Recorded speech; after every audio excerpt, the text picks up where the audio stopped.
Hi all எல்லாருக்கும் வணக்கம். Welcome back to our channel. இன்றைக்கி என்ன வீடியோன்னு பார்த்தீங்கன்னா, கருவில் உள்ள குழந்தையோட எடை அளவு மாதம் எவ்வளவு இருக்கணும் அப்படிங்கிறத இந்த வீடியோவில் நம்ம பார்க்க போகிறோம். மாதம் எவ்வளோ இருக்குங்கிறத தெரிஞ்சு வச்சுக்கிறதும் நமக்கு ரொம்ப முக்கியம் இல்லையா? ஸோ அதுக்காக தான் இந்த வீடியோ.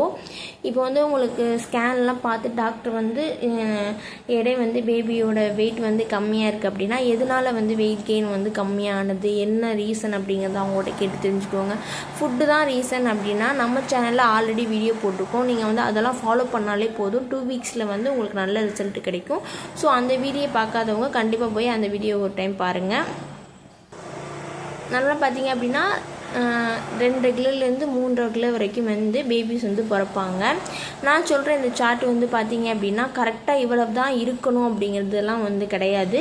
ரொம்ப கம்மியாக இருக்கக்கூடாது, அதுதான் ஒரு ரீசனே தவிர கரெக்டாக இவ்வளவு தான் இருக்கணும் அப்படிங்கிறதெல்லாம் கிடையாது. ஸோ நான் இப்போ எந்தெந்த மாதம் எவ்வளோ வெயிட் இருக்கணும் அப்படிங்கிறத இப்போ நான் சொல்கிறேன்.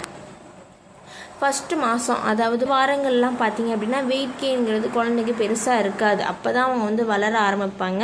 ஸோ 1 or 2 கிராம், 40 கிராம், 28 அந்த மாதிரி தான் இருப்பாங்க. அதாவது 4th மந்த்லேருந்து தான் பார்த்தீங்க அப்படின்னா பேபியோட வெயிட் கெயின் ஆக ஸ்டார்ட் ஆகும். நமக்கு எப்போ ஸ்கேனில் சொல்லுவாங்க, 5 month ஸ்கேனில் தான் பேபி இவ்வளோ வெயிட் இருக்காங்க அப்படிங்கிறத நம்ம ஸ்கேன் மூலியமாக தான் பார்த்து தெரிஞ்சுக்க முடியும்.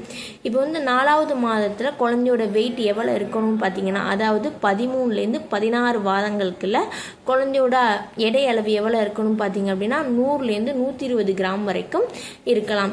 5வது மாதம், அதாவது 17லேருந்து 20 வாரங்களுக்குள்ள இருக்கு இல்லையா, அந்த வாரங்களுக்குள்ள குழந்தையோட எடை அளவு 250லேருந்து 300 கிராம் வரைக்கும் இருக்கலாம். இதுக்குள்ளே இருக்கலாம், இதுக்கு கம்மியாக தான் இருக்கக்கூடாது. ஸோ நீங்கள் கரெக்டாக இல்லையே அப்படின்லாம் போட்டு ஸ்ட்ரெஸ் ஆகக்கூடாது.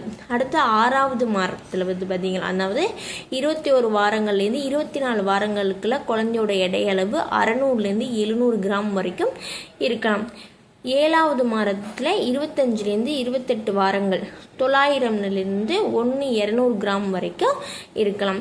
8வது மாதம், அதாவது 29, 32 வாரங்களுக்குள்ள குழந்தையோட எடை அளவு 1.5, 2 கிலோ வரைக்கும் தாராளமாக இருக்கலாம். 9வது மாதத்தில் பார்த்தீங்க அப்படின்னா குழந்தையோட வெயிட் டபுள் அப்படியே இன்க்ரீஸ் ஆகும். அந்த டைமிங்கில் தான், அந்த 8th, 9th அந்த மந்த்தில் தான், அதாவது 29, 30, 32, 33, 34, 35 அந்த 34லேருந்து 36 வாரங்கள், 38 வாரங்களுக்குள்ள குழந்தையோட வெயிட் கெயின்ங்கிறது அப்போ தான் இன்க்ரீஸ் ஆகும். அப்போ எவ்வளோ வெயிட் கெயின் இருக்கலாம் பார்த்தீங்க அப்படின்னா 2200லேருந்து 2700 வரைக்கும் இருக்கலாம். 10வது மாதம், அதாவது 37லேருந்து 40 வாரங்களுக்குள்ள குழந்தையோட எடை அளவு பார்த்தீங்க அப்படின்னா 2800லேருந்து 3500 வரைக்கும் இருக்கலாம். இது கூடவும் செய்யலாம், சில பேருக்கு குறையும் செய்யலாம், அவங்கவுங்க உடம்பு அளவை பொறுத்து.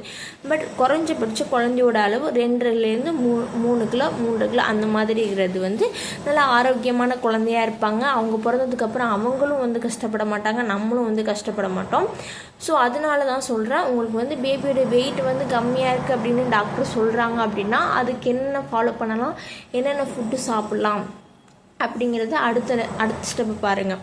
அவள் தான் இந்த வீடியோ உங்களுக்கு யூஸ்ஃபுல்லாக இருந்துச்சு அப்படின்னா நம்ம சேனல் லைக் பண்ணுங்கள், ஷேர் பண்ணுங்கள், கமெண்ட் பண்ணுங்கள். இந்த வீடியோவில் ஏதாவது உங்களுக்கு டவுட் இருந்துச்சு அப்படின்னா கண்டிப்பாக கமெண்ட் பண்ணுங்கள்.